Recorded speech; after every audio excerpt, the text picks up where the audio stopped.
রাজা ও রানী, বিশ্বকবি রবীন্দ্রনাথ ঠাকুর। এক যে ছিল রাজা, সেদিন আমায় দিল সাজা।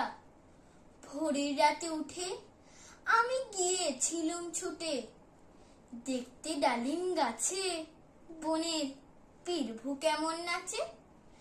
ডালে ছিলিম চড়ে, সেটা ভেঙেই গেল পড়ে।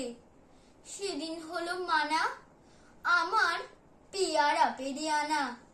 হ্রদ দেখতে যাওয়া, আমার চিড়ের পুরি খাওয়া।